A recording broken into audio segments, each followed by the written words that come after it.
बोलो श्री कृष्ण कन्हैया लाल की जय। द्वारिकाधीश की जय। वक्रतुंड महाकाय सूर्यकोटि समाप्रभम् निर्विघ्नं कुरु मे देव सर्वकार्येषु सर्वदा। वसुदेवसुतं देवं कंसचारुनमर्दनम् देवकी परमानन्दम् कृष्णं वन्दे जगद्गुरुः। कृष्णं वन्दे जगद्गुरुः। करारविन्देन पदारविन्दम् मुखारविन्दे विनवेशयन्तम् वटस्य पतरस्य पुटे शयानम् बालं मुकुन्दं मनसा स्मरामि।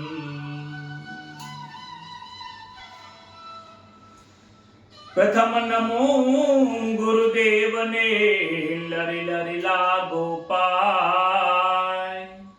मात पिता ने वंदन करो राखो चरण निमाय। हे हरि गुरु संत सो पधारजो कथा कहो मम मति अनुसार। प्रेम स्वरूप परमात्मानी सुनो भागवत महापुराण। मंगल दिवस याजनो मंगल सौनो थाय। सौ संतो हरि भक्तो ने दास जय सना कोटि प्रणाम। सौ संतो हरि भक्तो ने दास जय सना प्रणाम। श्री गणेशाय नमः। श्री परमात्मने नमः।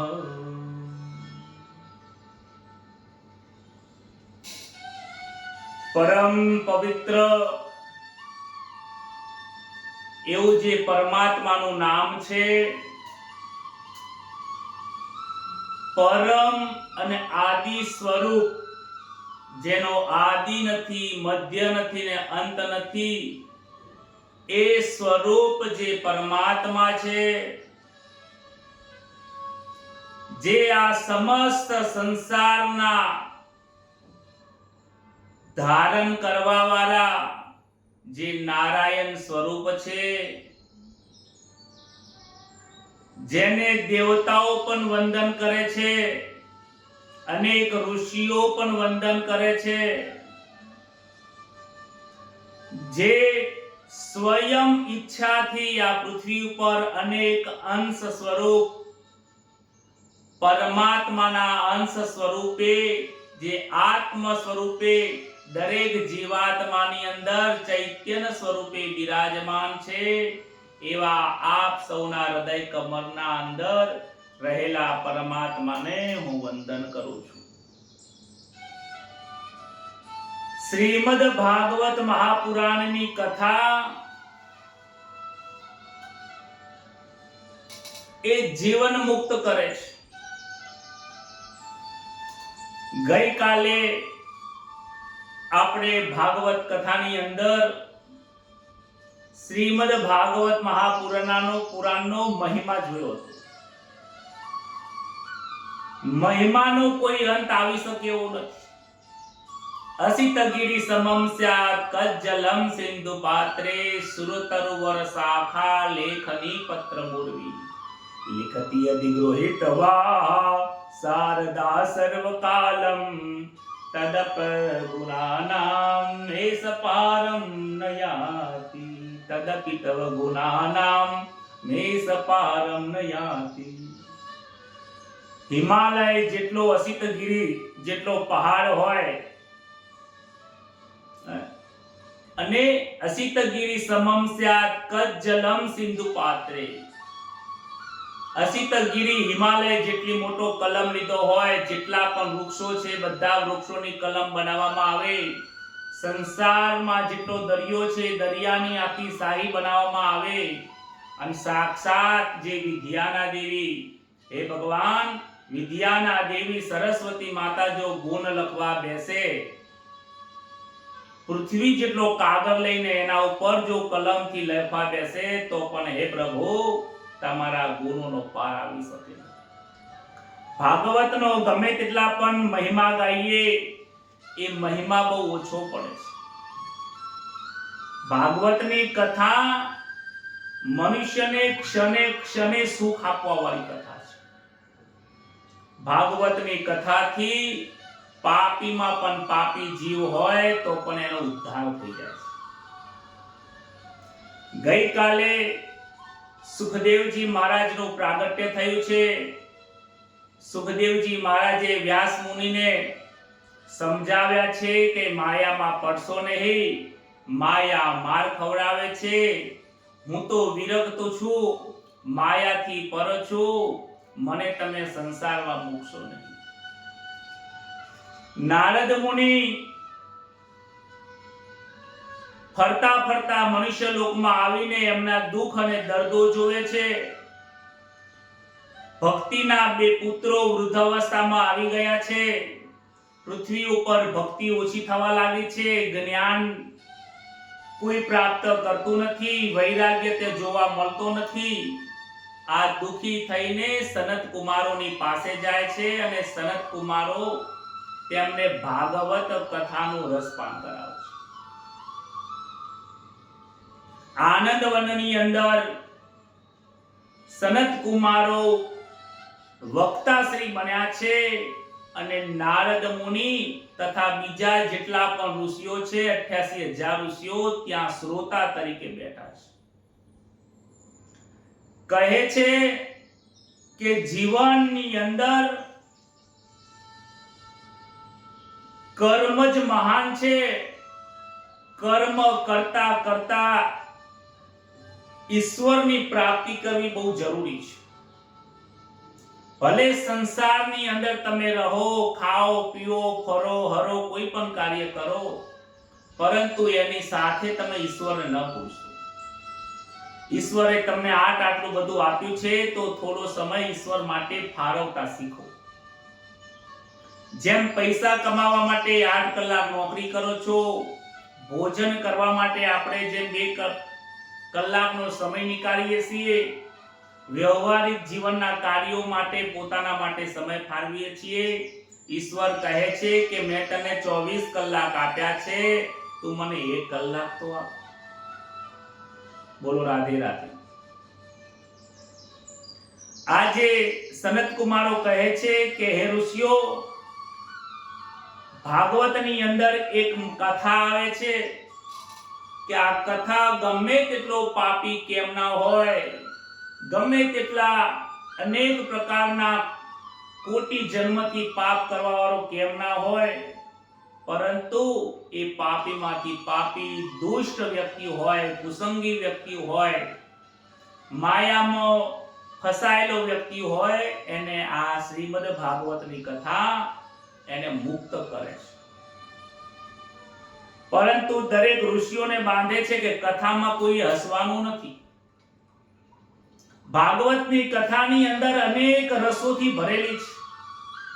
વીર રસ આવે છે, શૃંગાર રસ આવે છે, મધુર રસ આવે છે, પ્રેમ રસ આવે છે અને હાસ્ય રસ પણ આવે છે. ડોંગરેજી મહારાજ કહે છે કે કથા હસવા માટે નથી, કથા હસાવવા માટે નથી, કથા ઈશ્વરને રાજી કરવા માટે. ભગવાનનું જ્યારે જ્યારે ભજન કરતા હોય ત્યારે બહુ શોક થવો જોઈએ. ઈશ્વરની કથા સાંભળીને જો હૃદયની અંદર શોક પ્રાપ્ત ન થાય તો એ કથા સાંભળી નથી. જો હૃદયમાં શોક થશે તો જ વૈરાગ્ય આવશે, તો જ ઈશ્વર પ્રત્યે ભક્તિ કરવાની જિજ્ઞાસા થશે, તો જ જ્ઞાનની પ્રાપ્તિ થશે. બાકી તો મોટા મોટા દાયરાની અંદર હસવાનો, ખેલવાનો, નાચવાનો, કૂદવાનો, એનાથી ભક્તિ પરિપૂર્ણ થતી નથી. એ તો બધું મનને મનોરંજન માટે સારું છે, ઈશ્વરના ભજન માટે તે યોગ્ય નથી. સુખદેવજી મહારાજ ત્યાં ના પાડે છે, કથામાં હસવાનો કાર્યક્રમ નથી. કથા સાંભળ્યા પછી હૃદયમાંથી કચરો નીકળવો જોઈએ. જેમ ઘરમાં પોતું કરીએ છીએ ને કચરો સાફ થાય છે, એવી જ રીતે કથા જેમ જેમ સાંભળો એમ હૃદય પીગળવું જોઈએ, પ્રેમનો ઉભરો આવવો જોઈએ, કરેલા પાપોનો એકરાર થવો જોઈએ કે અરે રે મેં મારા જીવનની અંદર ઘણું બધું કર્યું, ઘણું સુખ ભોગવ્યું, પણ મને કાંઈ મળ્યું નહીં. આ 40-42 થવાયા, 60-70 થવાયા, પરંતુ મેં હજી સુધી ભગવાનની પ્રાપ્તિ કરી નથી. આવું દુઃખ લાગવું જોઈએ કથા સાંભળતા સાંભળતા. કહે છે તમે ચિંતા ના કરશો, ભલે કોઈ જીવ પાપી હોય, હું તમને એવી કથા સંભળાવું છું કે એ પાપી જીવ હોય તો પણ એ મુક્ત થાય છે. કહે છે કે તુંગભદ્રા નદીના કિનારે એક ગામ હતું. આત્મદેવ નામનો ત્યાં બ્રાહ્મણ હતો. પત્નીનું નામ તેનું ધુંધુલી હતું. આ આત્મદેવ કોણ છે અને ધુંધુલી કોણ છે એ સમજવાનું છે. આ કથા ફક્ત સાંભળવાથી કલ્યાણ નહીં થાય, એ કથા કોને કહે છે એ સાંભળવાની જરૂર છે. ભાગવતની અને પુરાણોની કથા સાંભળ્યા પછી એને પોતાની ઉપર લેવાની છે. કોઈ સંત એમ કહે કે જુઠ્ઠું બોલવાથી પાપ લાગે છે, તો એ જુઠ્ઠું આ જીવ બોલી રહ્યો છે, મને પાપ લાગે છે, આવું પોતાને ધારણ કરવાનું છે. કહે છે આત્મદેવ એ જીવાત્મા છે. ધુંધુલી એટલે શું? તમે બહાર ચોમાસામાં જુઓ તો બહુ ધૂંધળું ધૂંધળું દેખાય, વાદળા જેવું દેખાય. વાદળા એટલે અજ્ઞાનતા, જે સત્ય વસ્તુને ઢાંકે છે, અને એનું નામ છે કુબુદ્ધિ, કુસંગ, કુબુદ્ધિ. કોઈ પણ તમે સ્વરૂપ આપી શકો છો. આત્મદેવ પવિત્ર બ્રાહ્મણ છે, ધુંધુલી પત્ની સાથે રહે છે, પરંતુ ધુંધુલીનો સ્વભાવ બહુ પારકી પંચાયત કરવા વાળો છે, બહુ ઝઘડારું છે, પાપી છે, અને તેનો સ્વભાવ સારો નથી. આત્મદેવ પવિત્ર તો જરૂર હતા, પરંતુ મનમાં એક એમને દુઃખ હતું. કહે છે મનમાં વિચારે છે કે ભગવાને મને ઘણું બધું આપ્યું છે, પરંતુ એક સવાશેર મુઠ્ઠીની ખોટ આપી. આટલી અઢળક સંપત્તિ મેં ભેગી કરી, આ સંપત્તિને ખાવા વાળો ભગવાને મને પુત્ર આપ્યો. જો ભગવાને મને પુત્ર આપ્યો હોત તો આ સંપત્તિ એ ભોગવી શકો. ખૂબ અનેક વખત એ સંતાન પ્રાપ્તિ માટે પ્રયત્ન કરે છે, સંતાન એને પ્રાપ્ત થતું નથી. અંતે દુઃખી થઈને મનમાં વિચાર આવે છે કે હું આત્મહત્યા કરી, હવે મારે જીવાશે નહીં, એવું વિચારીને એ જંગલમાં જાય છે. જંગલમાં જઈને એક ઝાડ ઉપર ચડીને રસ્સી બાંધીને ગળા ઉપર લગાવીને આત્મહત્યા કરવા જાય છે. ત્યાં તો એક સંન્યાસી મહારાજ નીકળે છે.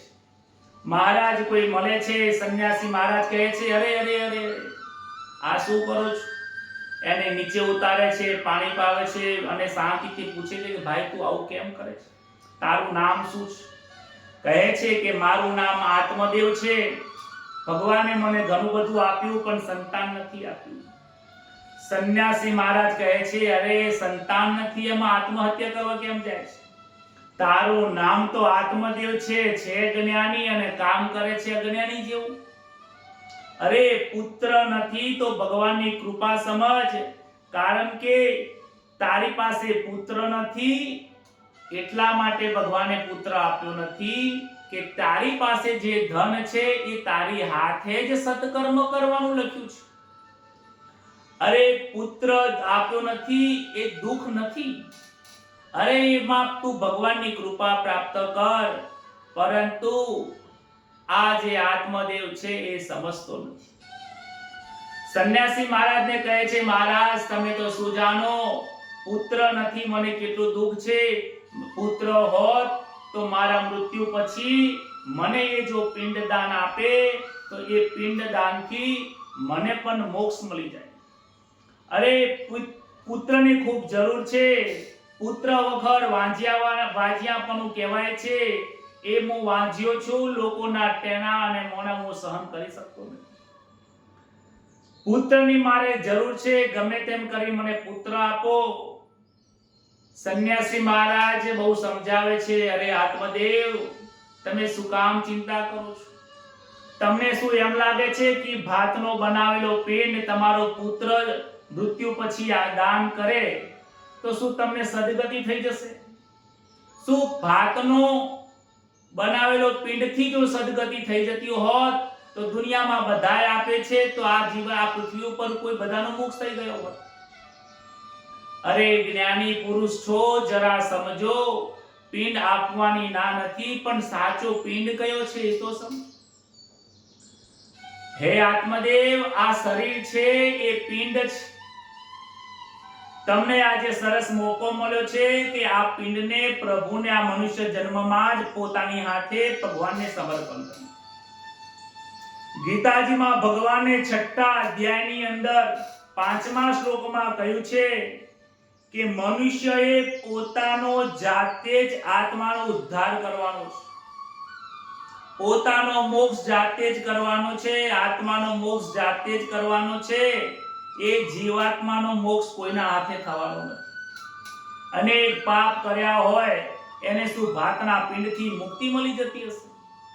અને એ પણ મળી જાય, ભાતના પિંડથી મુક્તિ મળે ના મળે એવું નથી. શાસ્ત્રમાં છે તો સાચું છે, પરંતુ એ સત્પુત્ર હોય તો સુપુત્ર હોય અને પિંડદાન કરે.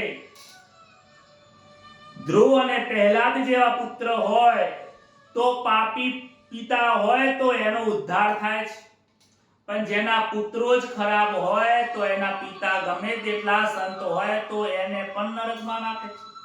તમારે તો ખૂબ સારું છે, તમારા હાથે સત્કર્મ કરો. સમજતો નથી, બહુ દુરાગ્રહ કરે છે. સંત કહે છે દુરાગ્રહ ન કરો, એનો બહુ સારું નથી. અમારા દાદાજી પણ કહેતા હતા, ગુરુ મહારાજ, જીવનમાં દુરાગ્રહ ન કરો, આગ્રહ કરો. કોઈને બોલાવવા માટે યા કોઈને વસ્તુ આપતા હોય ને તો આગ્રહ કરો, લો આ વસ્તુ લઈ લો. જો ના પાડે, 1-2 વખત ના પાડે તો પછી રવા દો. તમને કોઈ આપતું હોય તો 1-2 વખત કદાચ ન લેવા જેવું તો ના પાડો. પછી જો વધારે કહે તો તમે દુરાગ્રહ ના કરો, એ વસ્તુ તમે સ્વીકારી લો. આગ્રહ રાખો પણ દુરાગ્રહ ના કરો. આત્મદેવે દુરાગ્રહ કર્યો છે. સંત લાગ્યું છે કે ભાઈ તું માનતો નથી, મારા સત્કર્મમાંથી હું તને એક ફળ આપું છું. જોડીમાંથી એક ફળ આપ્યું. આત્મદેવજી જે કહે છે કે આ ફળ તારા પત્નીને ખવડાવજે, તને સત્પુત્ર સુપુત્ર પ્રાપ્ત થશે. આત્મદેવ ઘરે આવે છે.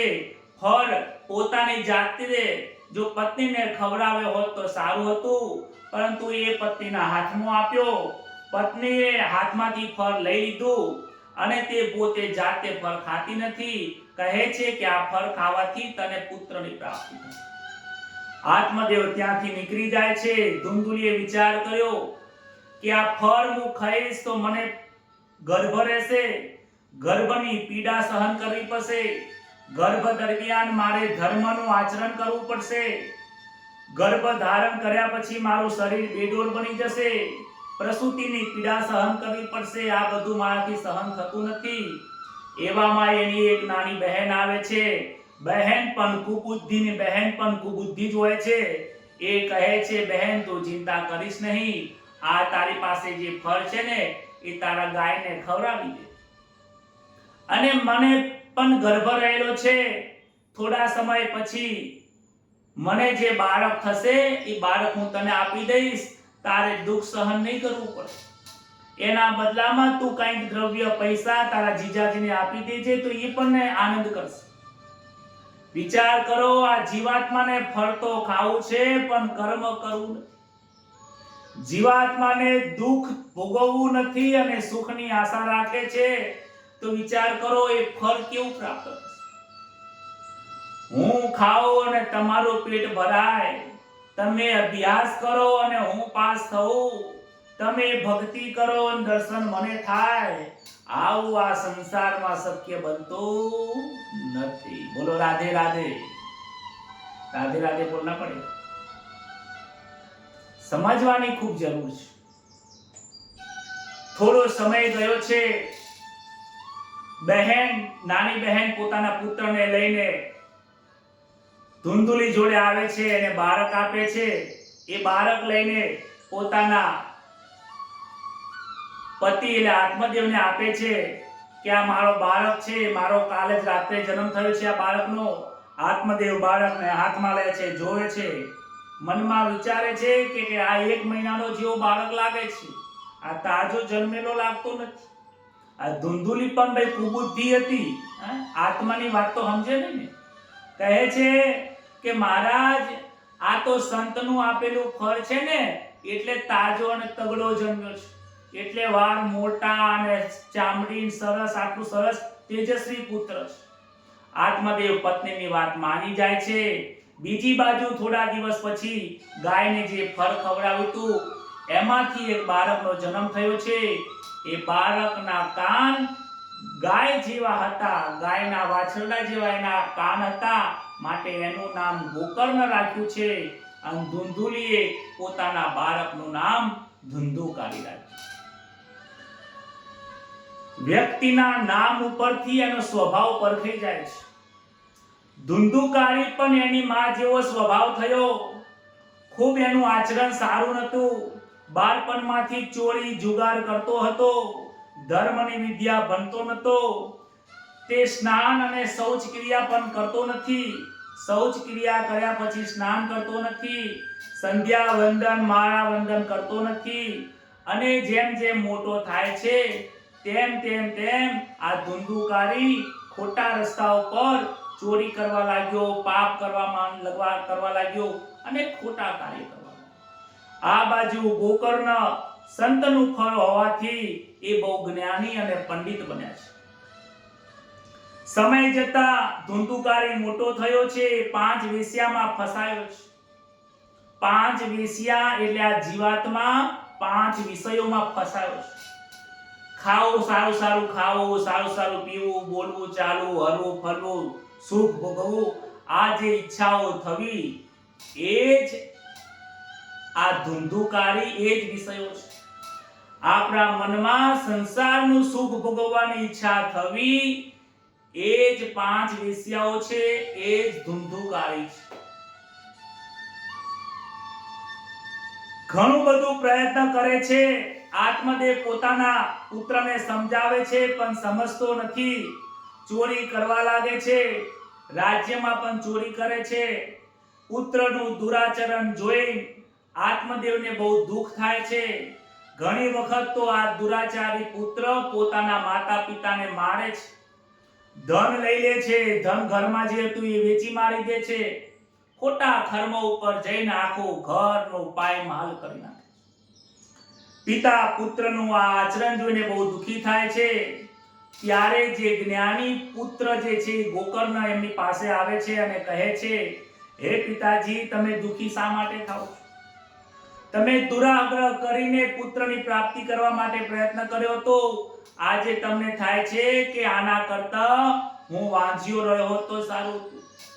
અરે આ પુત્રના બદલે પથ્થરનો જન્મ થયો તો સારું હતું. આવું દુખી તમને એટલા માટે થાય છે કારણ કે તમને પુત્રમાં મોહ હતો. પુત્રના મોહની અંદર દુઃખ છે અને ઈશ્વરના પ્રેમની અંદર આનંદ છે. મોહની અંદર દુઃખ, પ્રેમમાં આનંદ હોય છે. માટે હે પિતાજી, હવે બહોત ગઈ થોડી રહી, આટલો સમય નીકળી ગયો છે, હવે કોના માટે સમય ગુજારો છો? ભગવાનનું ભજન કરો, તમે ગંગા નદીના કિનારે જાઓ, ત્રિકાળ સંધ્યા વંદન કરો, ભાગવતના દસમ સ્કંદનો તમે પારાયણ કરો અને પોતાના જીવનું કલ્યાણ કરો. આ તમારો દેહ કાળ રાજા આવે અને ઝૂંટાવીને લઈ જશે અને દુઃખ થશે. હે પિતાજી, એ કાળ રાજા આવે એની પહેલા તમે આ દેહને ભગવાનને સમર્પિત કરી. હું ચાહું છું કે મારા પિતાજી સહદેહ ગૌ લોકમાં જાય, ગોલોકમાં તમારો વાસ થાય. હું ચાહું છું ગોકર્ણનું જ્ઞાન પ્રાપ્ત કરીને પિતાજી આત્મદેવ ગંગા નદીના કિનારે આવ્યા છે, એકાગ્ર મન કર્યું છે અને એમને પોતાનું જીવન હંમેશા માટે દૈનંદિન ક્રિયા માટે ભગવાનનું ભજન કરે છે. આ બાજુ ગોકર્ણ પણ પોતાના ભાઈનું દુરાચરણ જોઈ શકાતું નથી, માટે એમને પણ ઘર છોડી દીધું છે. ઘરમાં જ્યારે કોઈ દુરાચારી જન્મ થાય ને, કાં તો પછી એને નીકાળી દેવો જોઈએ, કાં તો પોતાએ ઘર છોડી દેવું જોઈએ.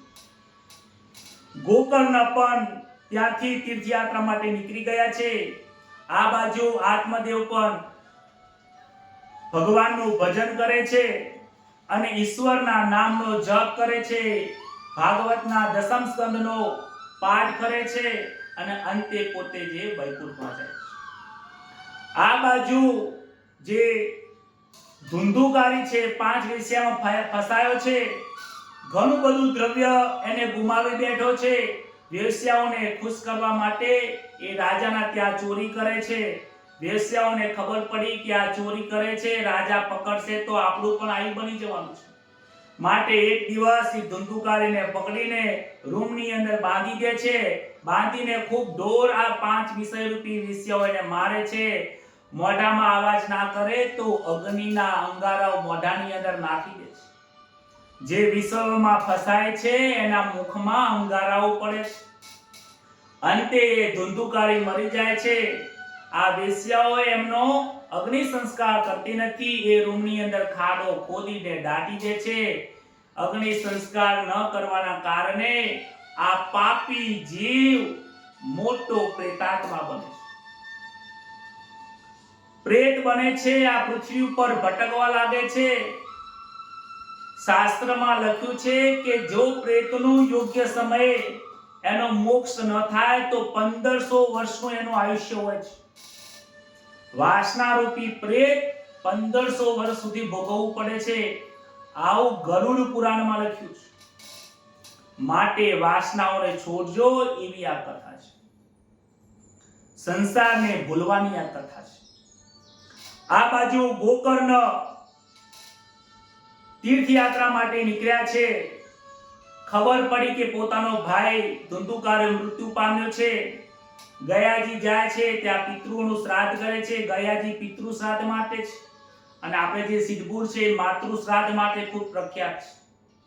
શ્રાદ્ધ કરીને ઘરે આવે છે. રાત્રેનો સમય થયો છે, ત્યારે એક પ્રેતના રડવાનો અવાજ સંભળાય છે. ધુંધુકારી જોવે છે, કોણ રડે છે? ભાઈ કોણ છો, કોણ છો? પણ પ્રેત બહુ પાપી હોવાથી વાચા છે નહીં, એટલે ગોકર્ણજી પોતાના કમંડળમાંથી જળ લઈને એ પ્રેત ઉપર છાંટે છે તો પ્રેતને થોડી શાંતિ થાય છે. વાચા ફૂટી અને કહે છે, ભાઈ હું ધુંધુકારી છું, આજે પ્રેત બન્યો છું. ખૂબ પાપી હોવાના કારણે આજે પ્રેત બન્યો છું, મારો ઉદ્ધાર કરો. ગોકર્ણજી કહે છે કે મેં તો તારો શ્રાદ્ધ કર્મ કરીને આવ્યો છું. કહે છે કે જેને બહુ અતિશય પાપ કર્યું હોય એને શ્રાદ્ધથી કેવી રીતે ફળ મળે? હું શ્રાદ્ધથી મારી મુક્તિ નહીં થાય, મારી મુક્તિ તમે ગમે તે રીતે કરો. ગોકર્ણજી કહે છે કાલે સંધ્યા સમયે હું સૂર્યનારાયણને પૂછી લઈશ. બીજા દિવસે સૂર્યોદય થયો, સંધ્યાનો સમય થયો, અર્ઘ્ય આપે છે. સૂર્યનારાયણને ઊભા રાખીને પૂછે છે. ત્રિકાળ સંધ્યા કરતા હોય એ બ્રાહ્મણોને એટલી શક્તિ હોય છે કે ડોંગરેજી મહારાજ કહે છે કે એને સૂર્યને રોકવાની તાકાત હોય છે. એ ત્રિકાળ સંધ્યાનું ફળ છે. આખા બ્રહ્માંડની શક્તિને રોકી શકે એટલી ત્રિકાળ સંધ્યામાં તાકાત છે. સૂર્યનારાયણને પૂછે મારો ભાઈ પ્રેત બન્યો છે, એના ઉદ્ધાર અર્થે શું કરું? કે તમે ભાગવતની કથા કરો. અષાઢ માસ આવ્યો, બીજા દિવસે અષાઢ માસ જ્યારે આવે છે ત્યારે ભાગવત કથાનું પારાયણ કરે છે. બધા લોકો આવીને બેઠા છે, જગ્યા મળી નહીં. એ પ્રેત એક વાંસના 7 ગાંઠ વાળી જે વાંસ હતો એ 7 ગાંઠ હતી એમાં જીને બિરાજમાન થાય. ગોકર્ણજી આજે વક્તા બન્યા છે અને ત્યાં શ્રોતા ધૂંધુકારી પ્રેત બન્યો છે. બીજા પણ લોકો બેઠા છે. સમજવાનું, વાંસ એ વાસનાનું પ્રતીક છે અને જે વાંસની ગાંઠ છે એ જડતાની ગાંઠ છે. આ જીવાત્માને સાચું તો સમજાય છે પણ જડતા છોડતો નથી.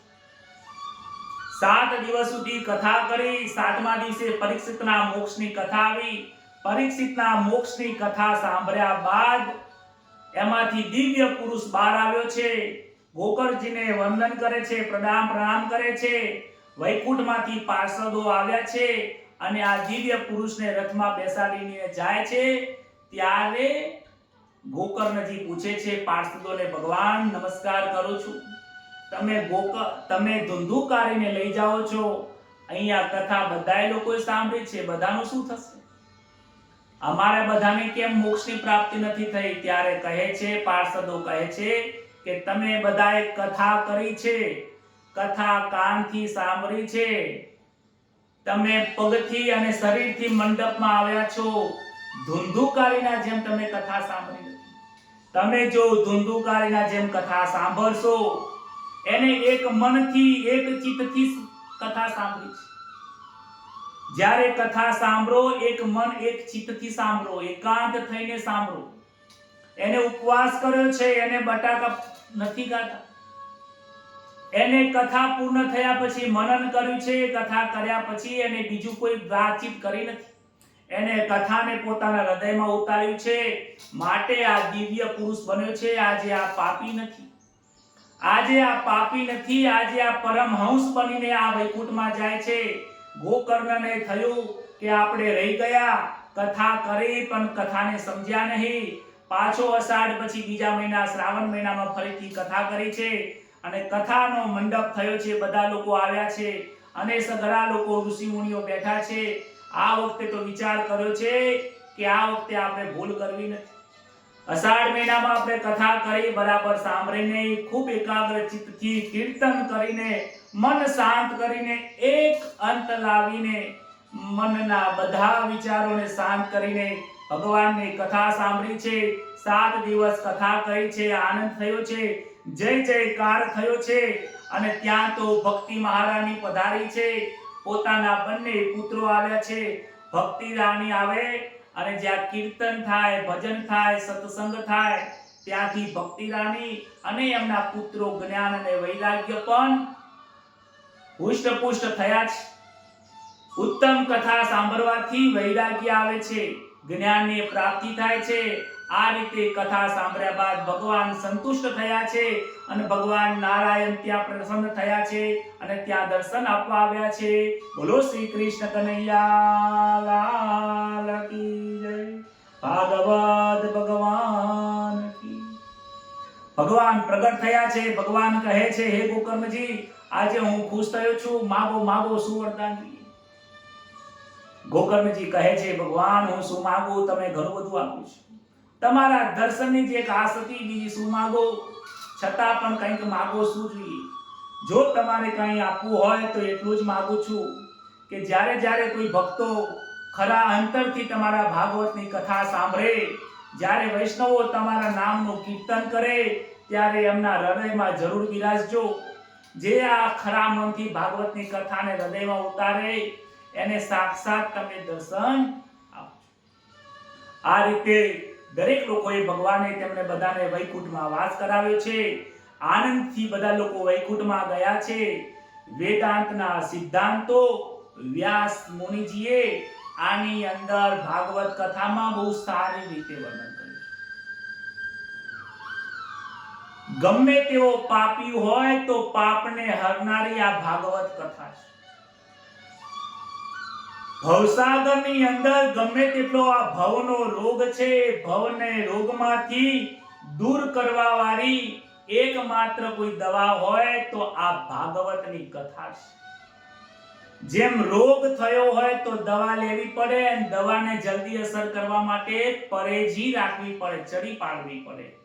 ડોંગરેજી મહારાજ કહે છે કે સંતો, તમારે ભાગવતની કથાને જલ્દીથી જો હૃદયમાં ઉતારીને દર્શન કરવા હોય તો બ્રહ્મચર્યનું પાલન કરજો, પોતાના સ્વધર્મનું પાલન કરજો, ચરી પાડશો, કથાની વિધિ વિધાનથી ચરી પાડશો તો તમારું કલ્યાણ થશે. ભાગવતમાં ચરી શું પાડવાની છે? તો વક્તા નિર્દોષ હોવો જોઈએ. ભાગવતની કથા કરાવો, વક્તા નિર્દોષ હોવો જોઈએ, વક્તા જ્ઞાની હોવો જોઈએ, વક્તા બ્રાહ્મણ હોવો જોઈએ, વક્તા વૈરાગી હોવું જોઈએ. વક્તાને કોઈ પણ વસ્તુની લેવાની ભાવના ન હોવી જોઈએ. કારણ કે જો એ લેવાની ભાવનાથી બંધાયો હશે તો તમને મુક્ત કેવી રીતે કરશે? જે મુક્ત હોય એ મુક્ત કરે, જે ખુદ બંધાયેલો હોય એ કેવી રીતે મુક્ત કરે? સુખદેવજી મહારાજ મુક્ત હતા તો પરીક્ષિતને મુક્ત કર્યા છે. આજની કથાઓમાં લોકો વક્તા જો બંધાયેલો હશે તો શ્રોતાઓને મુક્તિ મળતી નથી. એવું ને એવું તો શ્રોતાઓને પણ કહ્યું છે કે શ્રોતાઓએ ધીર ગંભીર થઈ શાંત એક ચિત્ત થઈને કથા સાંભળવી, એકાંતમાં કથા સાંભળવી જોઈએ, બ્રહ્મચર્યનું પાલન કરવું જોઈએ. અનેક પ્રકારની ત્યાં મહિમા બતાવ્યો છે. ક્રોધ કરાતો નથી. કહેવાય છે કે દ્રષ્ટિ બદલવી જોઈએ. કથા સાંભળ્યા પછી દ્રષ્ટિ બદલજો, દ્રષ્ટિ બદલાશે તો સૃષ્ટિ બદલાશે. આમ કરીને શ્રીમદ ભાગવત મહાપુરાણની જે પ્રથમ એનો જે અંશ છે, એનો જે મહાત્મ્ય છે, એ મહિમા જેટલો ગઈએ એટલો ઓછો છે. આવો શ્રીમદ ભાગવત કથાનો પ્રથમ સ્કંદ ની આપણે શરૂઆત કરીએ. આજે પ્રથમ સ્કંદની શરૂઆત છે, મંગલાચરણ કરવાનું છે. સચ્ચિદાનંદ રૂપાય વિશ્વતપત્યાદિ હેતવે તાપત્રય વિનાશાય શ્રી કૃષ્ણાય વયમ નમઃ.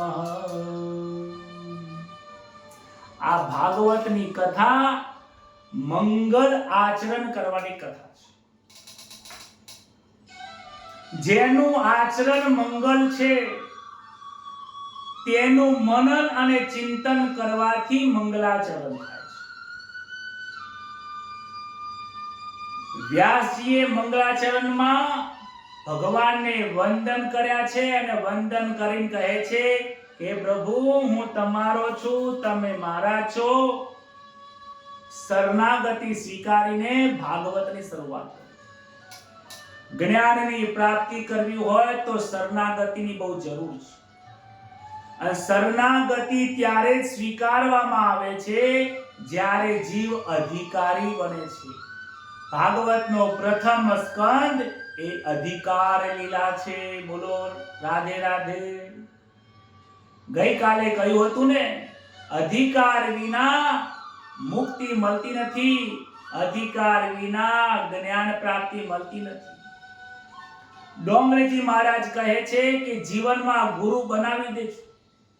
સદગુરુ જીવનમાં હોવા જોઈએ. સદગુરુ વિના ઈશ્વરની પ્રાપ્તિ ક્યારેય થતી નથી. ચાહે ગમે તેટલું ભજન કરો, વ્રત કરો, જપ કરો, તપ કરો, ઠીક છે, બધું સારું છે, પરંતુ સદગુરુ મહારાજની કૃપાથી, એમની આજ્ઞાથી જો કરશો તો તમારું જીવન ધન્ય બની જશે.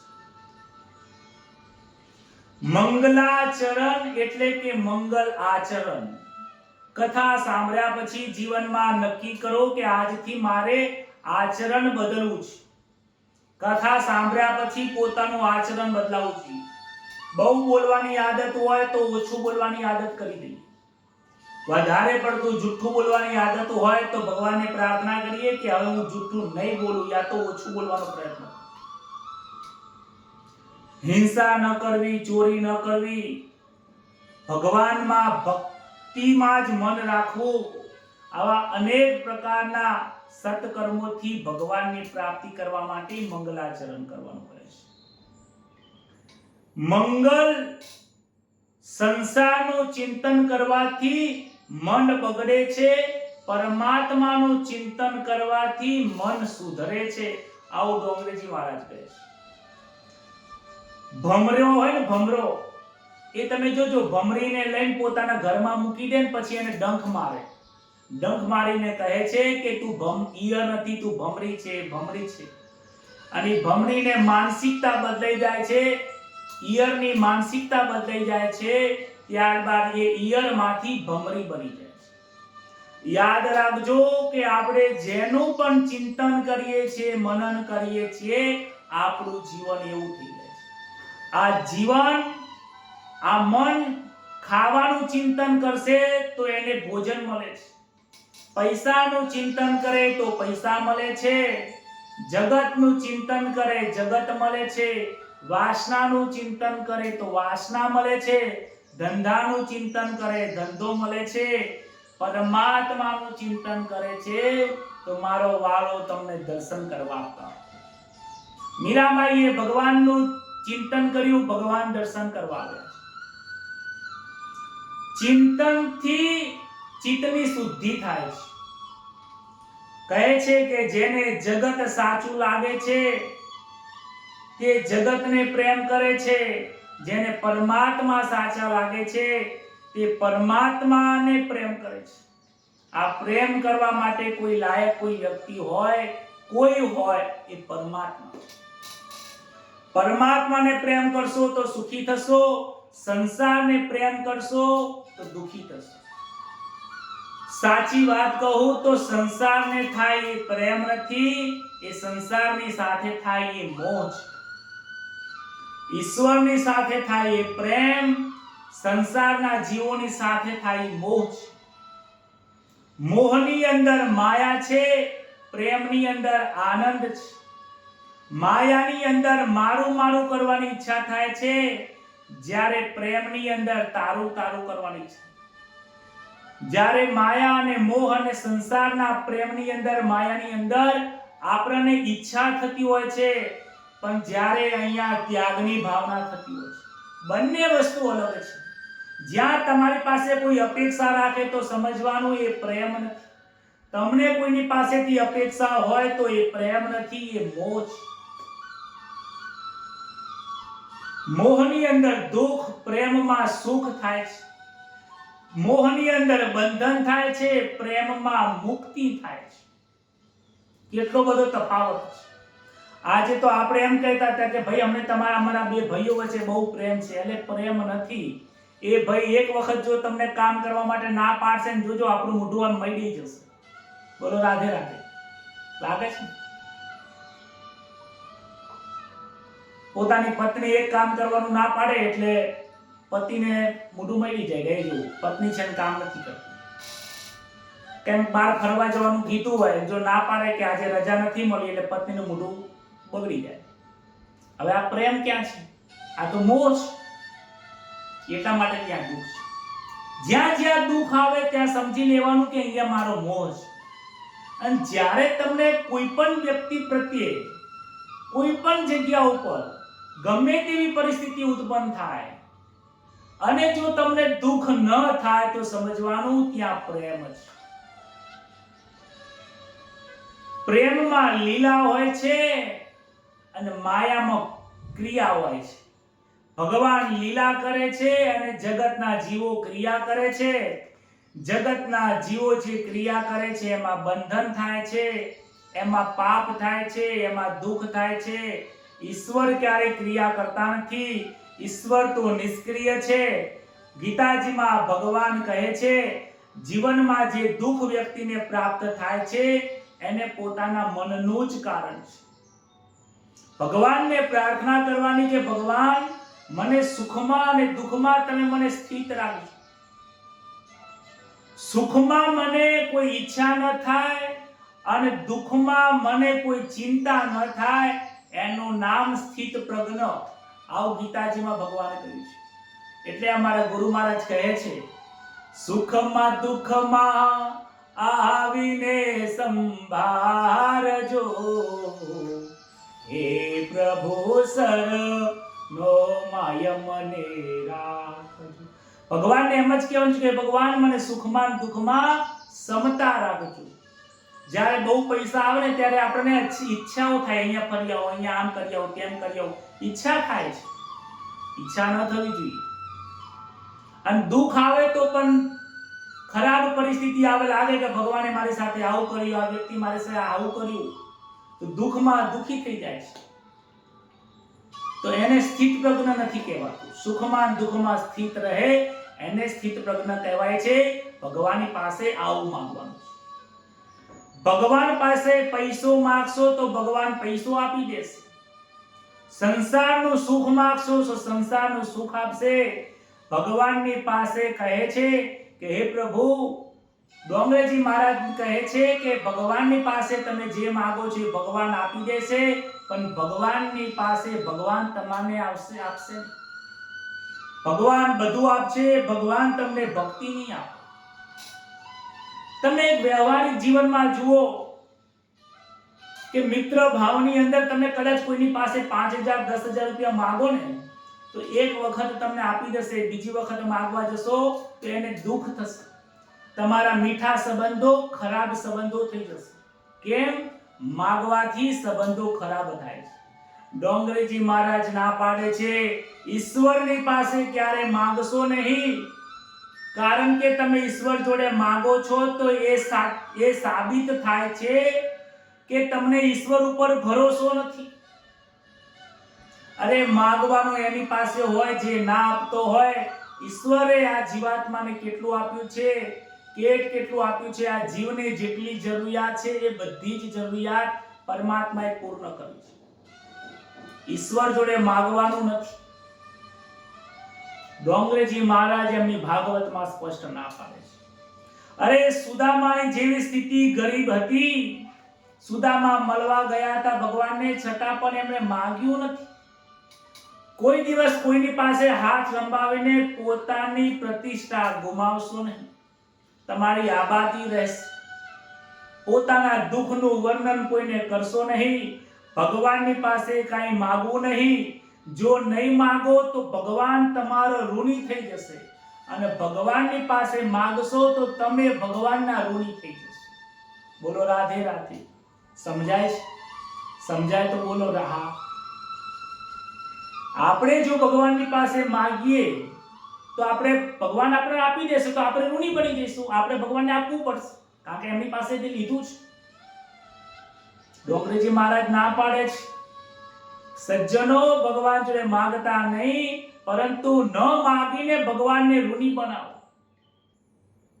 મારી હુંડી સ્વીકારો મહારાજ રે, સામરા ગીરધારી. મારી ખાલી હુંડી સ્વીકારો, મારી અરજી સ્વીકારો. ભગવાનને કીધું નથી કે તમે મારા મામેરા ભરવા આવજો, ઓટોમેટિક મામેરા ભરી ગયા. મારા ઝેરને અમૃત કરો એમ કહેવામાં નથી આવ્યું, પણ ઓટોમેટિક આવી ગયા છે. સુદામાએ કીધું નથી પણ બધું કરી ગયા છે. તો એમાં આપણી બલિહારી છે, એમાં ખૂબ આનંદ રહે છે, પ્રતિષ્ઠા રહે છે. માટે કહે છે કે નિષ્કામ ભક્તિ ભાગવતનો મુખ્ય વિષય છે. ભાગવત કરો પણ નિષ્કામ કરો. નિષ્કામ કરશો ભક્તિ તો ઈશ્વરની પ્રાપ્તિ થશે. કહે છે કથા કરનારા તો ઘણા છે, પરંતુ કથા કરનારા ઘણા છે, સાંભળનારા ઘણા છે. કથા સાંભળ્યા પછી હૃદયમાં ઉતારવા વાળા બહુ ઓછો વર્ગ છે. પ્રથમ સ્કંદની અંદર સૌનકાદી ઋષિઓને પ્રશ્ન પૂછે છે કે ભગવાન શ્રી કૃષ્ણ કેમ પ્રગટ થયા, ધર્મમાંથી અધર્મ કેવી રીતે જન્મ્યો, ધર્મના 4 પાયા કેમ તૂટી ગયા, પ્રેમ સ્વરૂપ પરમાત્માનું મારે ભજન કરવું છે, એમની અમને તમે કથા સંભળાવો, દિવ્ય કથા સંભળાવો. ત્યારે આ સૂત પુરાણીજી એમને કહે છે કે કથા સાંભળવા માટે, આ ભક્તિ કરવા માટે પહેલું પ્રગટ થયું શ્રવણ ભક્તિ છે. શ્રવણ કરો, પહેલા સાંભળતા શીખો, સાંભળ્યા પછી એને મનન કરતા શીખો, મનન કર્યા પછી મંગલ આચરણ કરતા શીખો, મનન અને આચરણ કર્યા પછી શરણાગતિ કરતા સ્વીકારો, શરણાગતિ સ્વીકાર્યા પછી તમને જે ગુરુ મહારાજનો ઉપદેશ થયો છે એના ઉપર દ્રઢતા આવશે. આ જ્ઞાનની ભૂમિકાઓ છે, 7 ભૂમિકાઓ છે, આગળના અધ્યાયમાં આવશે. સુતજી કહે છે કે આ જીવ પરમાત્માથી વિખૂટો પડ્યો છે, અનેક જન્મોથી, અનેક કોટી જન્મોથી વિખૂટો પડ્યો છે, એટલા માટે આ જીવાત્મા પરમાત્માને ભૂલી ગયો. માના ગર્ભની અંદર આવ્યો છે આ જીવ, એ નરકની અંદર ભગવાનને પ્રાર્થના કરે છે કે ભગવાન, આ નરકની અંદર આ યાતનાઓની મારાથી સહન થતું નથી, હે પ્રભુ મને બચાવો, હે પ્રભુ મને બચાવો, મને તમે બહાર કાઢો, હું બહાર આવ્યા પછી તારું ભજન કરીશ, હે ભગવાન તમે મારા ઉપર વિશ્વાસ રાખો, હું તમારું ભજન કરીશ, ભજન કરીશ, ભજન કરીશ. આ જીવ માના ઉદરની અંદર પોકાર કરે છે, ભગવાનને એના ઉપર દયા આવે છે, નરકમાંથી એ દ્વારમાંથી બહાર કાઢે છે. જ્યારે આ બહાર આવે છે ત્યારે આ જીવ 5 વાસનાના વેશ્યાઓની અંદર, આ માયા રૂપી અંધકારની અંદર, ધુંધુલી નામના આ કુબુદ્ધિની અંદર, માયાની અંદર ફસાઈ જાય છે. એનો જે અસલ દેશ છે, એનું જે અસલ સ્વરૂપ છે, આ જીવાત્મા ભૂલી જાય છે. અમારા સદગુરુ મહારાજ આ જગ્યા ઉપર એક ભજન લખે છે. જીવ તારું ઘર ક્યાં છે, ક્યાં તારો ઠેકાનો છે, જીવ તારો ઘર ક્યાં છે, ક્યાં તારો ઠેકાનો છે, જ્યાં જીવ તું ક્યાં સુધી માયામાં રહીશ, માયા તને ફસાવશે, જીવ તું ક્યાં માયામાં રહીશ, માયા તને ફસાવશે, જીવ તું મારું મારું કરીશ નહીં, તલભાર નથી તારું, જીવ તારું ઘર ક્યાં છે, ક્યાં તારો ઠેકાનો છે. ચપટી વગાડીને સદગુરુ મહારાજ સમજાવે છે કે હે સંતો, હે ઋષિઓ, તમારું આ જીવાત્માનું ઘર, સાચું ઘર કયું છે તું સમજી લે. આ દેહ તારું ઘર નથી, આમાં તું આયો છે ઈ અંશ સ્વરૂપ પરમાત્મા સ્વરૂપનો તું અંશી છે. આ જગત એ ભ્રમ છે, આ જગતને તું મારું મારું કરીશ નહીં. પારકી સ્ત્રી હોય એને મારી કરવા જઈએ તો માર પડે. આ સંસાર, આ માયા પરમાત્માની છે, આ કૃષ્ણ ભગવાનની છે, આ નારાયણની લક્ષ્મી છે. માયા વિષ્ણુ ભગવાનથી પ્રગટ થઈ છે અને બીજાની લક્ષ્મીને આપણે એમ કહીએ આ મારી છે, ના કહેવાય. માયાને માં કહો, માં કહી એના દાસ બનીને એને સેવા કરીને આ સંસારમાં રહેશો તો સુખી થશો.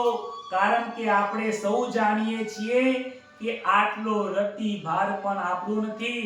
આમ કરીને તે અલગ અલગ રીતે આ જીવ દરેક ઋષિઓને, સુત પુરાણી સંકાદી ઋષિઓને સમજાવે છે. ત્યારબાદ આ જ્ઞાનને આગળ કથા સમજાવે છે. આગળ 24 અવતારોની કથા આવે છે.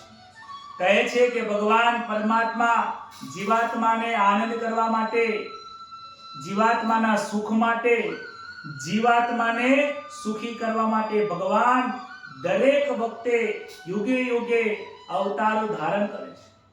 ભગવાન પરમાત્માના 24 અવતારો છે. ધર્મ સંસ્થાપનાર્થાય સંભવામિ યુગે યુગે, યુગે યુગે પ્રગટ થાઉં છું ધર્મની સ્થાપના માટે. કહે છે કે પહેલો અવતાર સનત કુમારો થયા હતા. 4 સનત કુમારોની કથા આવી હતી ને, નારદ મુનિને જે કથા સંભળાવે છે ભાગવતની કથા, એ સનત કુમારો છે.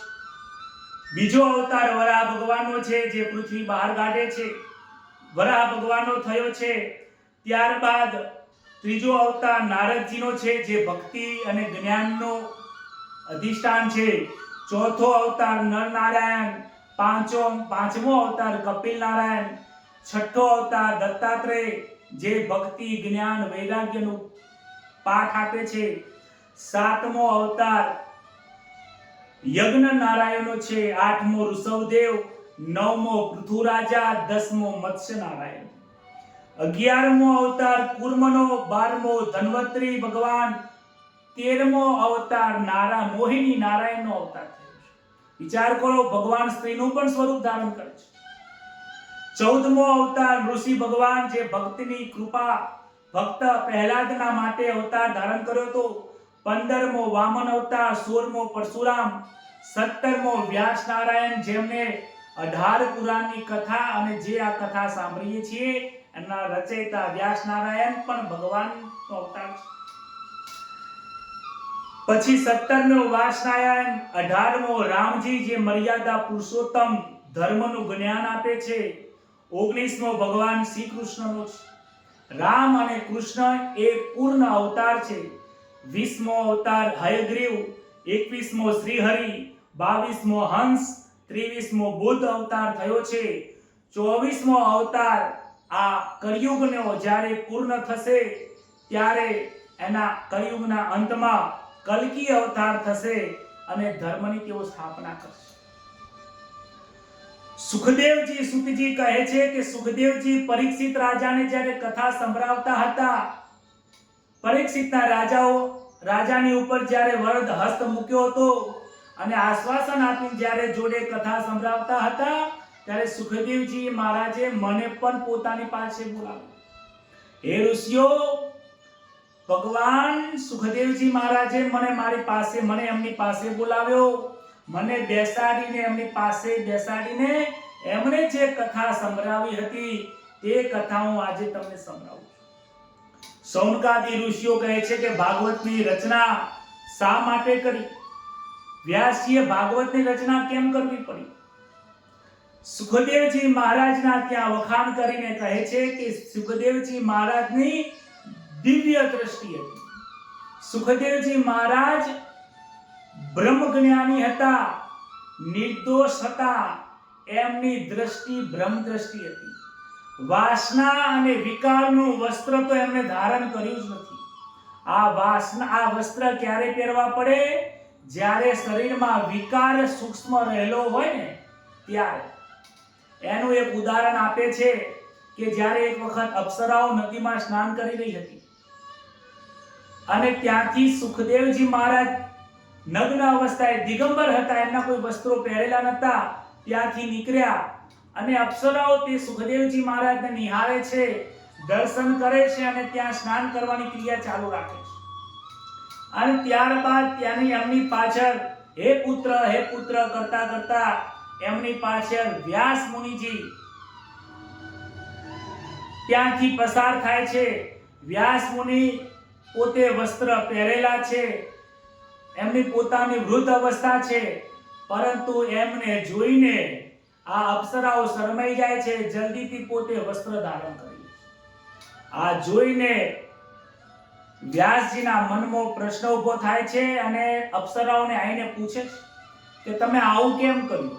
એ દિગંબર છે, જવાન છે, 16 વર્ષની ઉંમર છે, છતાં એમને જોઈને તમને લજ્જા ન આવે ને મને જોઈને તમને લજ્જા આવે છે. કહે છે અપ્સરાઓ કે હે મહારાજ, તમારો પુત્ર નિર્વિકારી છે, એમની આંખોમાં કોઈ વિકાર નથી, બ્રહ્મ દ્રષ્ટિ છે. અને જ્યારે તમારા આંખોની અંદર આજે પણ ભેદ દ્રષ્ટિ છે, વિકારની દ્રષ્ટિ સૂક્ષ્મ રહેલી છે. કારણ કે તમને ખ્યાલ છે કે અમે સ્ત્રી છીએ, તમે પુરુષ છો. જ્યારે તમારો પુત્ર છે સુખદેવજી છે, એ જાણતા જ નથી કોણ પિતા, કોણ પુત્ર, કોણ સ્ત્રી, કોણ પુરુષ, એ જાણતા જ નથી. માટે સુખદેવજી મહારાજ નિર્વિકારી છે. આવા નિર્વિકારી બ્રહ્મ જ્ઞાની સુખદેવજી મહારાજ હોય અને એ વક્તા હોય અને પરીક્ષિત જેવા શ્રોતા જ્યારે મળે છે ત્યારે જ એમને પ્રાપ્ત. વ્યાસ મુનિએ અનેક ગ્રંથોની રચના કરી. મનને શાંતિ મળતી નથી. મનથી તેઓ અશાંત બેઠા છે. મનમાં વિચાર કરે છે કે હું શું કરું.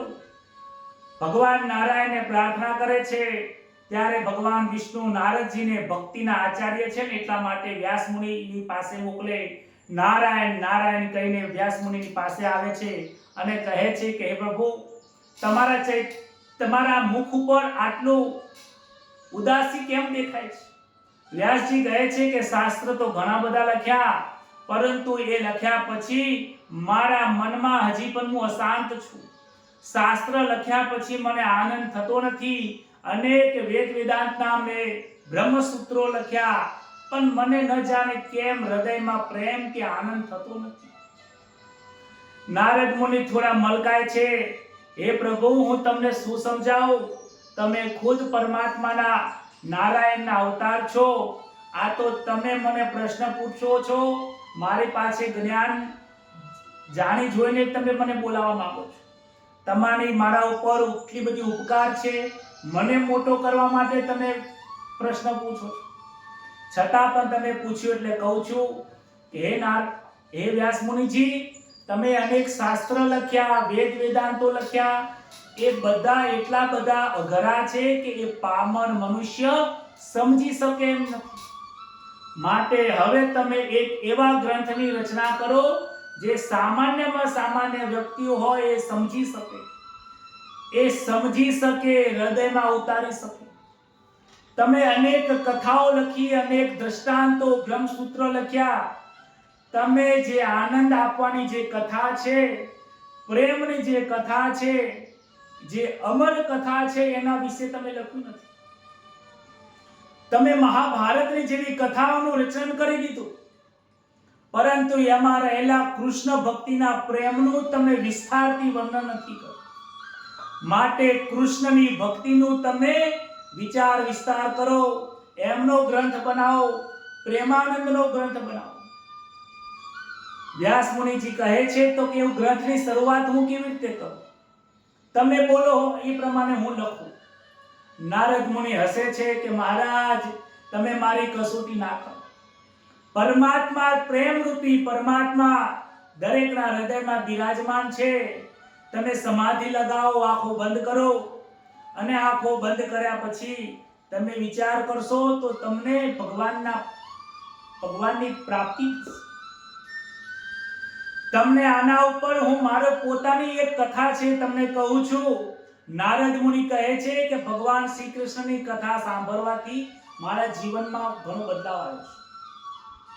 હું પૂર્વ જન્મની અંદર એક દાસી પુત્ર હતો. એ દાસી પુત્ર મારી માં ગરબી હતી. લોકોના ઘરમાં જઈને કચરા પોતું કરીને સાફ સફાઈ કરતી. જે મળતું એનાથી અમારું ગુજરાન ચાલતું. અમારા ગામની અંદર ચતુર્માસ સમય દરમિયાન સાધુ સંતો આવ્યા, મંદિરમાં રોકાણા હતા. એમની સેવા માટે ગામના બ્રાહ્મણોએ, પંડિતોએ મને એમની સેવામાં રાખ્યા. ચતુર્માસ થયા ત્યાં સુધી મેં એમની સેવા કરી, પૂજા કરી. એ જે ભોજન એમના માટે હું ગામની અંદર ભિક્ષા માંગવા જતો, સવારમાં ઉઠીને એમના આશ્રમમાં કચરો વાળતો, સાફ સફાઈ કરતો, અને જ્યારે તેઓ સાંજના સત્સંગ કરતા ત્યાં એમની પાસે બેસીને હું ચર્ચા કરતો, એમની પાસેથી સત્સંગ સાંભળતો, ભોજનની તૈયારી કરતો, સાંજે એમને વિરામ માટે કરતો, પછી એમની સેવા કર્યા પછી કરે. આવો મારો નિત્ય કર્મ હતો.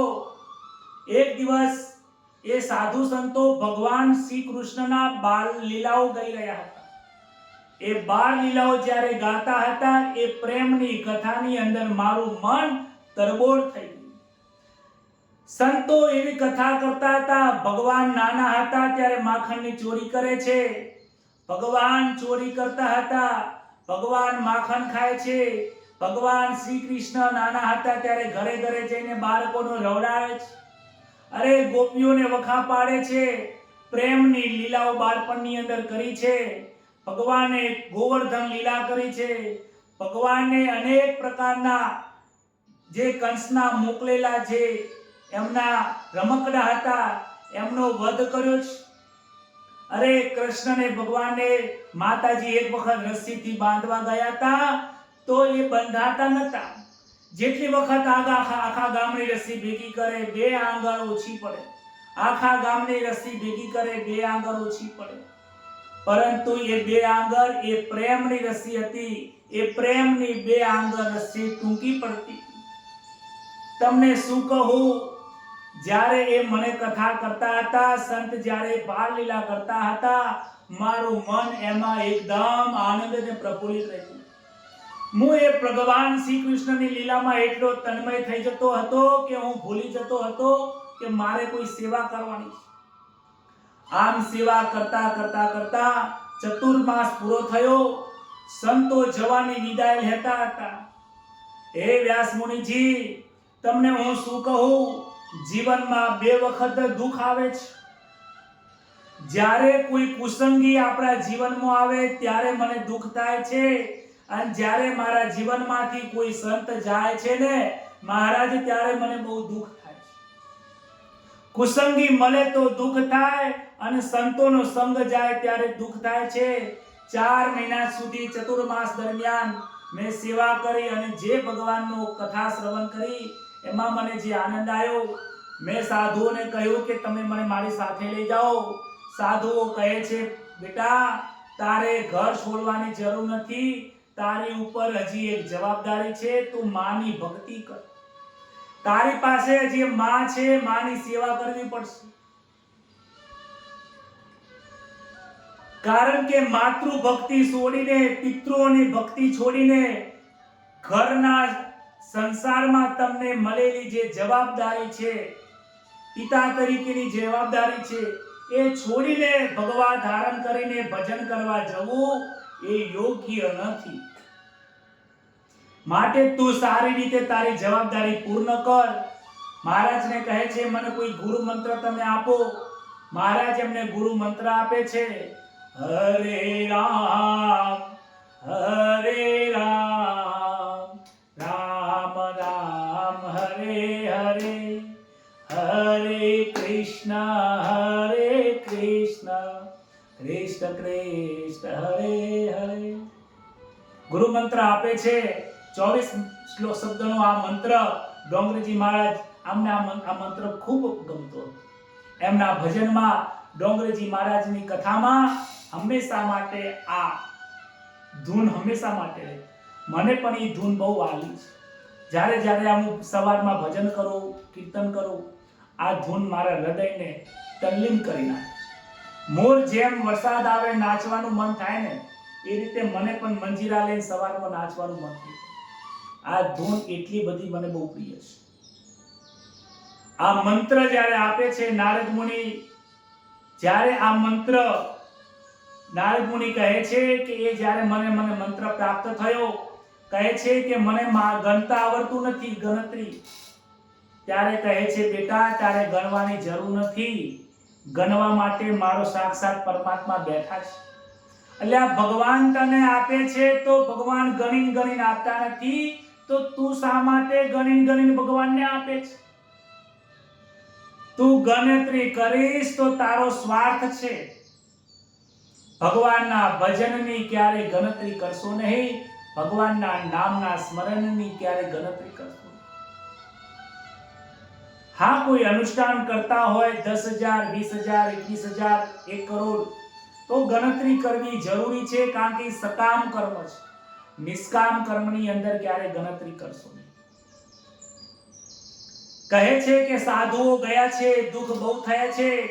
દુઃખનો પ્રસંગ સાંભળીને નારદપુરીની આંખોમાં આંસુ આવે છે. વ્યાસજી કહે છે, સંતો ગયા છે, દુઃખ લાગે છે, સંતો વગર ફાવતું નથી. ત્યારબાદ માતાજીની સેવા કરે છે, મંત્રનો જાપ કરે છે. જ્યારે મંત્રનો જાપ થાય ને ભગવાનની કૃપા થઈ છે, ત્યારે કહે છે ને નરસિંહ મહેતા, ભલે ભાગી જંજાર, સુખેથી ભજસુ શ્રી ગોપાલ. ત્યારબાદ થોડો સમય થયો અને એમની માતાને સર્પદંશ થયો. માતાજી સ્વધામાં ગયા છે અને નારદ મુનિ કહે છે કે હું એ સમય દરમિયાન નિવૃત્ત થઈ ગયો, જંગલમાં ગયો, એકાંત રહ્યો, પ્રભુનું નામ ધારણ કર્યું, ખૂબ ભગવાનનું નામનું સ્મરણ કર્યું, ગુરુ મંત્રને હૃદયમાં ધારણ કર્યો. ધારણ કરતા કરતા એક દિવસ એવો થયો, મારા મસ્તકની ઉપર જળજળાટ કરીને મોટો પ્રકાશ થયો છે. પ્રકાશ થયો છે, કાનની અંદર ઝાલરો સંભળાઈ રહ્યા છે, પરમાત્માના દર્શન થયા છે. પરમાત્માના દર્શન કરીને જેવી મેરી આંખ ખોલી છે તો પરમાત્મા ત્યાં અંતર્ધ્યાન થઈ ગયા.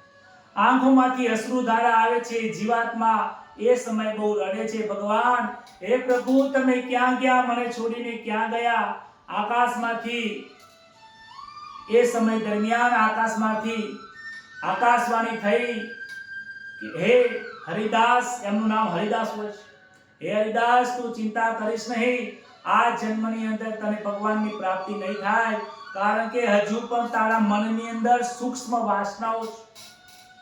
એ સૂક્ષ્મ વાસનાઓ જ્યારે પરિપૂર્ણ થઈ જશે, એ નાશ થશે, ત્યારે તને ગોલોકમાં વૈકુંઠમાં વાસ થશે.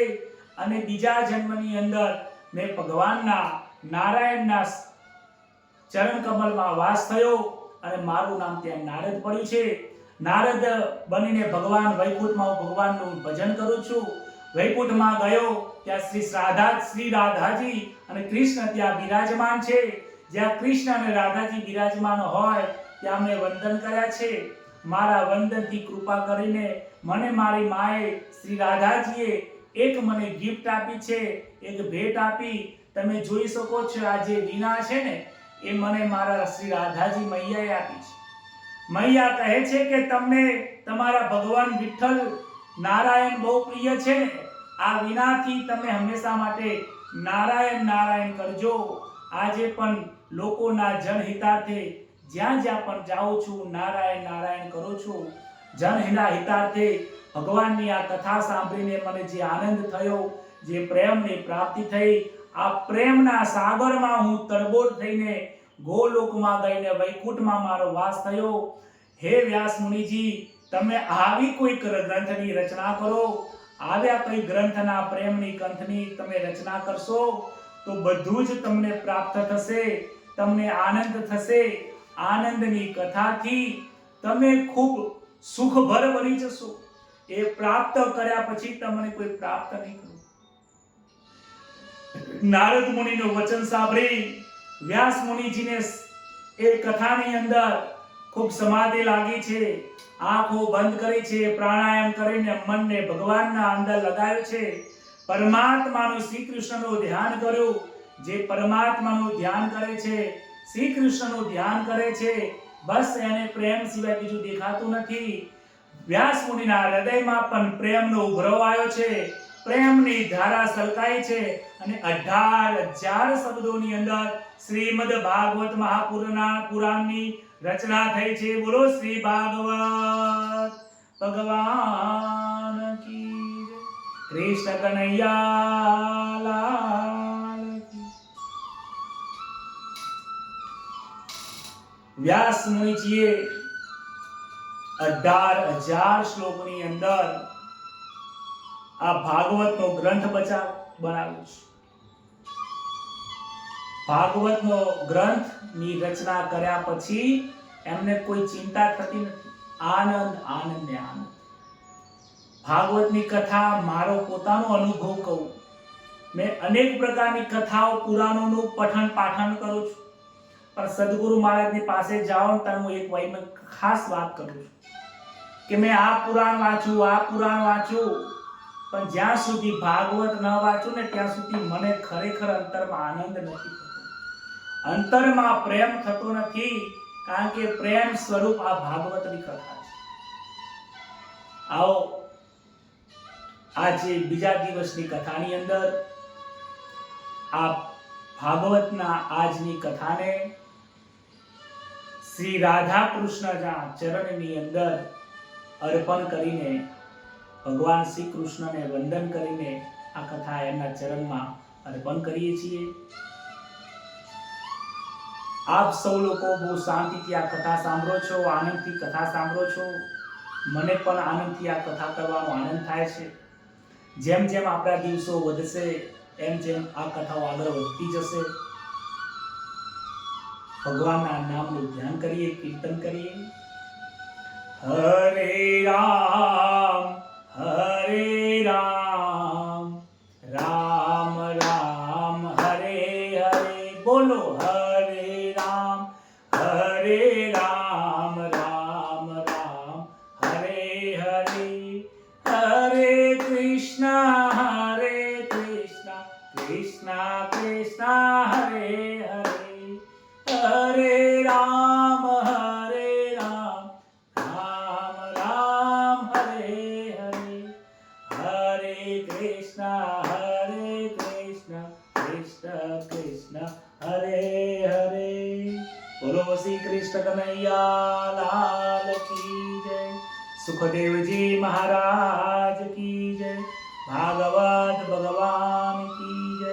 દ્વારિકાધીશ કી. નમઃ પાર્વતી પતये. હર હર મહાદેવ.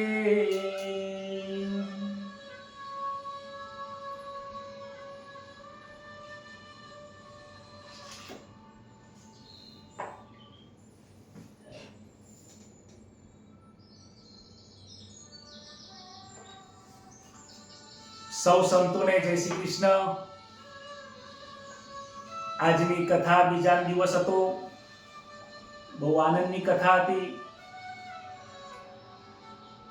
ગ્રુપની અંદર તમારા વિચારો જરૂરથી લખજો કે આ કથા સાંભળ્યા પછી તમને કેવો આનંદ આવે છે. આ કથા તમારા હૃદયને કેવી સ્પર્શ કરે છે. આ કથાને જન જન સુધી પહોંચાડજો. આ એસ્ટ્રો માચો એસ્ટ્રોલોજી જે આપણી આ YouTube ચેનલ છે એને સબસ્ક્રાઇબ કરજો. બાજુમાં બેલ આઇકોન છે એને પણ તમે દબાવજો જેથી તમને નોટિફિકેશન મળે. બીજા સંતોને પણ ગ્રુપમાં જોડજો. જે કામની નથી એ બધી પોસ્ટો આપણે શેર કરીએ એનો મતલબ એવો છે કે આપણને એ વસ્તુમાં વધારે આનંદ છે. કોણ કેવું પીરસે છે ને એના ઉપરથી પરખાઈ જાય છે કે કોને કેવો સ્વભાવ છે, કેમાં રસ છે. તમે જોજો વોટ્સઅપમાં લોકોના જેવા સ્ટેટસ હોય છે ને એ સ્ટેટસ ઉપરથી એમની મનોદશા કેવી છે એ સમજાઈ જાય છે. ધંધામાં નુકસાન હશે ને તો એવા સ્ટેટસ હશે. કોઈની સાથે સંબંધ ખરાબ થયો હશે ને તો એવા સ્ટેટસ. પતિ પત્નીના ઝઘડા થયા હશે ને તો એવા સ્ટેટસ. અને જેને પ્રભુ અને નામનું કીર્તન ગમે છે ને, ભગવાનનું ભજન કરવું ગમે છે ને ખરા અંતરથી, એમના સ્ટેટસ પણ એવા જ હોય છે. આપણે ઈશ્વરનું કામ કરવાનું છે. બીજી વસ્તુ શેર કરવાથી આપણને શું ફાયદો છે? ભગવાનના ભજનનો, ભગવાનના મહિમાને જેટલું તમે શેર કરશો, લોકો સુધી મોકલશો, એ પણ એક પ્રકારની ભક્તિ છે કે એ મહિમાને તમે આગળ વધારો છો.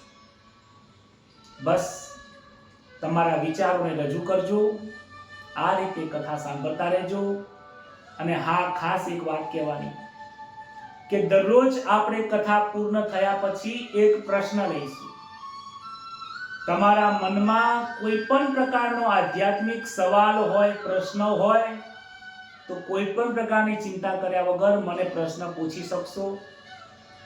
મને ફોન કરીને પૂછી લેવું કે મહારાજ મારા જીવનમાં આવો પ્રશ્ન છે તો આધ્યાત્મિક દ્રષ્ટિએ એનું સમાધાન શું છે, એનું સોલ્યુશન શું છે. તો કથાના અંતે આપણે એનું વિવરણ કરીશું, ચર્ચા કરીશું. એક પ્રશ્ન આપણે લઈશું તો તમે ફોન કરીને યા મેસેજ કરીને મને જાણ કરી શકશો. ખૂબ ખૂબ ધન્યવાદ. જય શ્રી કૃષ્ણ. શુભરાત્રી.